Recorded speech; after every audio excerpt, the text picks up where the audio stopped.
So, my name is Brianna Embry Banks, and today I'll be presenting on the racial achievement and the racial disciplinary gaps, in which I entitled this presentation The Invisible Gaps. If I sound a little funny throughout this presentation, I am battling a cold, so if some things are unclear, I do apologize and will try my best to enunciate. So, I always like to start with a little introduction of who I am and my background, especially when presenting on such knowledgeable topics. So again, my name is Brianna Embry Banks. I'm currently a student at Wilson College, in which I am studying education. I'm also an honors business teacher in Harrisburg, Pennsylvania, as well as a student at University of Maryland, Baltimore, in which I am wrapping up a master's degree in diversity, equity, inclusion, and leadership. I'm also a DEI consultant, speaker, and mentor with two of my own businesses. So, getting into this topic, just to get us involved, I know that we're not in person, but if you could just mentally raise your hand or make a mental note if you've ever heard of any of these stereotypes. Not even necessarily that you believe them. This is not about your personal opinion whatsoever, just if you've heard of them. So our first stereotype is that black kids come from single parent households. Has anybody ever heard of this stereotype? Okay. Our next one. Black people live in the quote unquote hood. Anyone heard of this stereotype? Our next one. The hood is dangerous. The hood is dangerous. This stereotype, black kids are not as smart as other kids. Black kids are not as other smart other kids. Anybody ever heard of this stereotype? And then finally, our last stereotype, I just want you to kind of get your mindset if you've ever heard of it. Kids from urban schools are not as smart as children from suburban school districts. The reason I want to put your mind into that today, as we enter our first one, the racial achievement gap, is because, unfortunately, to every stereotype, there is an exaggerated bit of truth.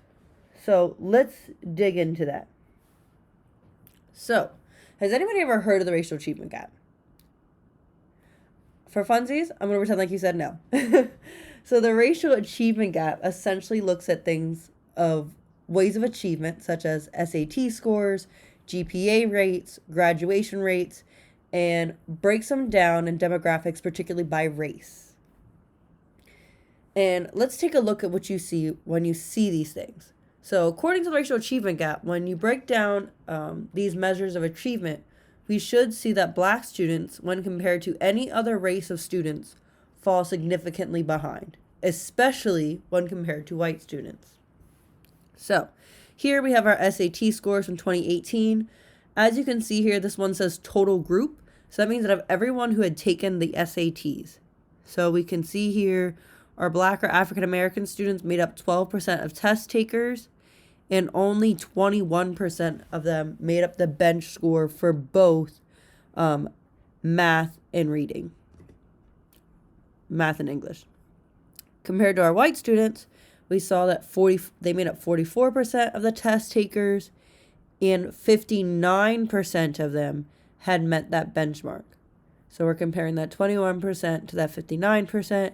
And as you still see here, when you compare to other races of students, our African American students still fall pretty far behind. Okay, now we're going to take a look over here at these 2021 SAT scores. Now this one's just from Pennsylvania. So that means these are just the people who had taken the SATs in the state of Pennsylvania in 2021.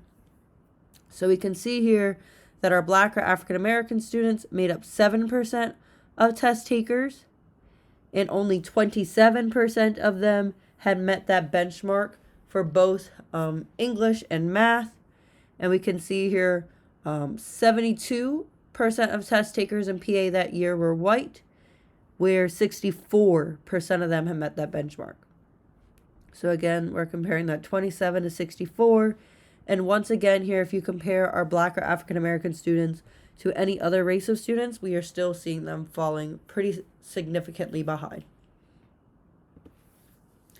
Some other statistics here. So we find that 40% of Black students who graduate from 4-year universities and colleges within 6 years, compared to 64% of white students. So what this is saying is, from a traditional 4-year college and university, in a 6-year time frame, so that gives time for, extra semesters, major changes, whatever, we will still see that only 40% of Black students will graduate on average, compared with 64% of their white counterparts. Now that also brings us to this next statistic I have here, which is representative of the racial disciplinary gap. Has anybody ever heard of the racial disciplinary gap? Again, since nobody's actually here to talk to me, I'm going to pretend you all said no. So the racial disciplinary gap, very similar to the racial achievement gap, measures disciplinary actions and also breaks them down by race. So that's your detention, suspensions, expulsions, when we think of a school setting. We find that Black students are not only more likely than especially white students and also any other race of students to be suffered from disciplinary actions, but they are also subjected to more harsh disciplinary actions. So we can see here their statistic, they're about 4 times more likely, especially when compared to white students, to receive any type of disciplinary action. We also found, as the year of 2021, our Black youth has made up the highest poverty rate of 17.1%. And we also found that Black graduates end up unemployed a year after graduating at about a 5.5%. So we look at these stats from the racial achievement gap and the racial disciplinary gap, and we start wondering, okay, so what does this mean? Does it mean that Black students are more ill-behaved than other races of students? Does it mean that they're not as intelligent? And of course, we all know, of course that's not true. But how do we get to these statistics? Where did these come from? Something that we really had to consider when looking at these, a big factor, is our country's history. And that cannot be ignored. So there's many other factors similar to the wealth. So as you know, how wealth is passed down from generation to generation, generational wealth. If your grandfather had money to pass down, passes it on to your dad, passes it on to you. Knowledge is the same way. So in order to do that, we need to, once again, take a look at our educational history here. So I'm not going to go too much into depth about all these, but I am going to pick a select few to give you a general idea. So starting with 1831, Nat Turner. Has anyone here heard of the Nat Turner or the Nat Turner Rebellion? Okay. Again, for funsies, I'm going to pretend like you said, nope, I have no idea what you're talking about. So again, not to spend too much time on this, Nat Turner was an enslaved man in the 1800s, sorry. He was especially known for having special privileges that other slaves didn't have, such as the ability to read, to write, to preach, and the practicing of religion. So he would go to plantation, teaching the word of the Bible to the slaves. And doing so, like I said, he was able to travel to other plantations in order to do so, which is not very common at this time. Eventually what happened with Nat Turner is, long story short, he ended up using the special privileges and what he believed to be divine voices from God himself to lead a rebellion amongst the slaves, in which they killed off entire slave master families on their way to Jerusalem. Nat Turner was eventually caught in these actions, and so were many of the participants in the rebellion, in which he was executed for these things. However, when we talk about things such as the racial achievement and the racial disciplinary gap, what's important here is not even necessarily Nat Turner and the Nat Turner Rebellion itself, but it was the aftermath. So, very shortly after the Nat Turner Rebellion, throughout the South, there was something called black codes that were passed. So for those of y'all looking at me like, Brianna, what are the black codes? So the black codes were a series of laws passed throughout the South that made it illegal to teach free or enslaved black people to read, to write, or gather in large groups. Say it again. It had made it illegal to teach enslaved or free African Americans to read, write, or gather in large groups. So for years, it was actually illegal for black people to learn. So when we start looking at the effects of these things, let's keep that in mind. So I'm going to jump ahead actually to Plessy v. Ferguson. We all know from middle school civics class that the main idea we need to take away from Plessy v. Ferguson was this idea of separate but equal. As long as the white kids had a school and the black kids had a school, we had fulfilled that requirement of separate but equal. However, we all know the quality of these things did not always match up, and oftentimes the things left for black or colored people were significantly less quality than they were for the white people. Okay, jumping ahead a little bit here, we have Red Summer. Again, I'm going to breeze through that really fast. For those who are interested, I often refer to the Red Summer as like the movie The Purge, the horror movie. Anybody seen that? But it happened against black Americans in America for essentially a period of months. There was a series of horrific crimes committed against black people, including but not limited to murder all over the country. And to this date, little to no one has been held accountable for these crimes. Jumping ahead to Black Wall Street. For those who ever heard of Black Wall Street, also known as the Tulsa Race Massacre, again, taking place a little bit after the Red Summer in Tulsa, Oklahoma. An entire city, schools, hospitals, businesses were bombed to the ground. An entire successful black area in black town. Jumping ahead to Brown v. Board of Education in 1953. You look at me like, Brianna, why is Brown v. Board so important? So a lot of people know Brown v. Board of Education for reversing Plessy v. Ferguson and now integrating our schools. So now our black and brown children can go to school with our white kiddos, and it's often celebrated. But once again, it's not even Brown v. Board of Education itself that is really important to today's lesson. It's the after effects. So I want everyone to take a second and think about, what does it mean? Like, what do you need to open a school? I promise you it is not a trick question. What do you need in order to open a school? Some people may say books. Some people may say teachers. Some people may say money, a building, all those great things, right? So I know we don't like to think about schools this way, but for a moment, let's think about schools like a business, right? So when you think about a business, if it doesn't have enough product to sell, what happens? The business shuts down, right? So schools, if schools don't have enough students to fulfill their quota, the school will shut down. And that is unfortunately what happened to a lot of our all black and brown schools once we integrated our school districts. So a lot of black and brown families had moved from these urban school districts to now put their children in these all white schools. So what happened is everything it takes to build a school. So if you, principals, teachers, if you were a principal at the all black school, there was a chance that you either had to downgrade your job at the all white school, as in now you're a janitor instead of a principal.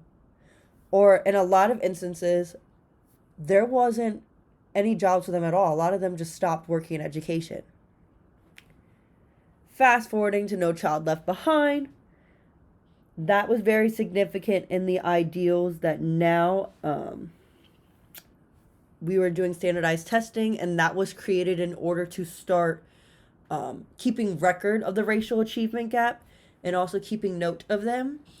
And then also fast forwarding to COVID-19 and Black Lives Matter.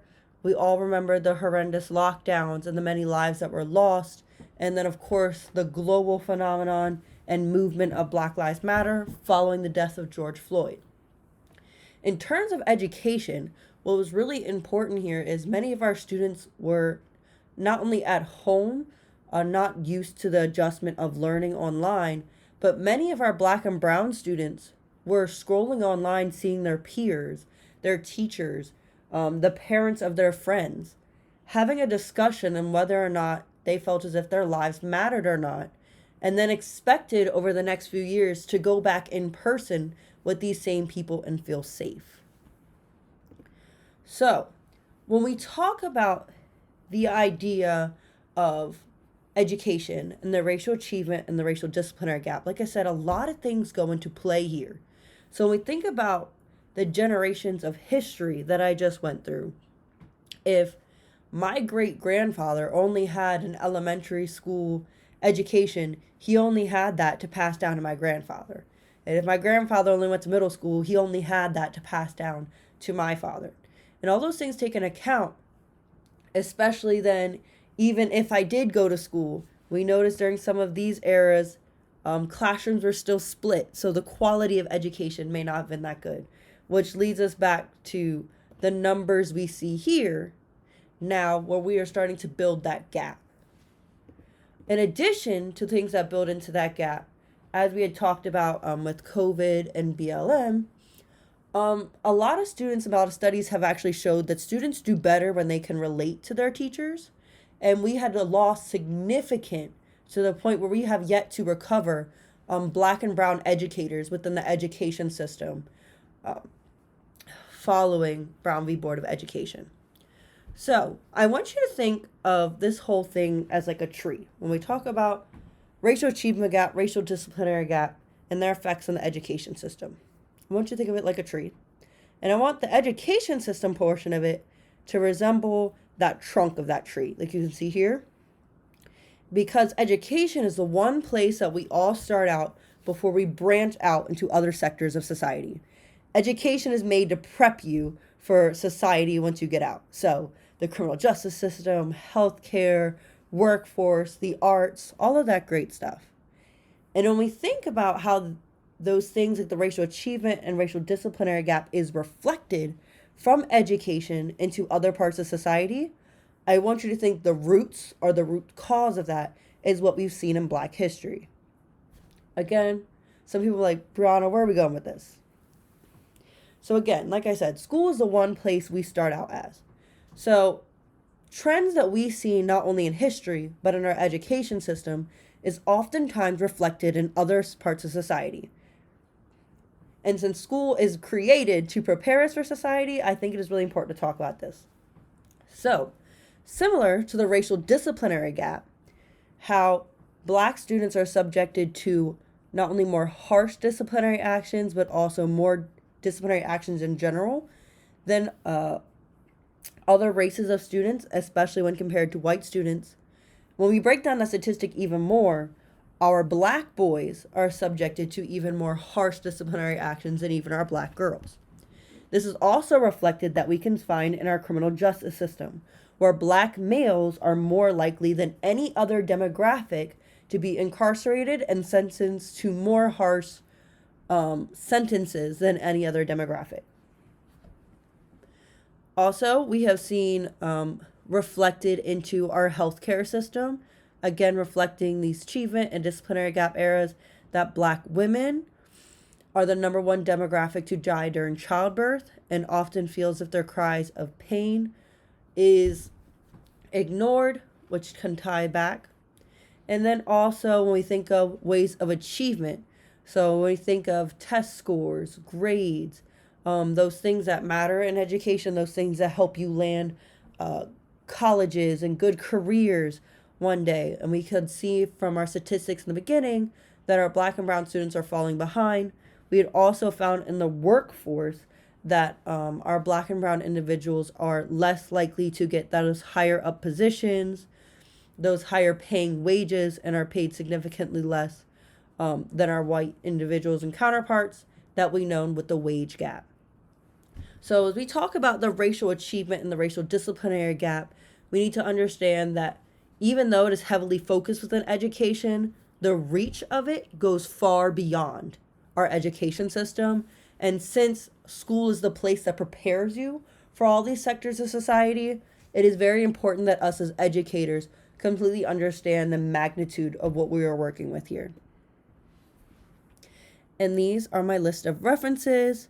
I would love to go into more depth of the racial achievement and racial disciplinary gap, but I've already gone way over my time, and I hope you enjoyed my presentation. Thank you.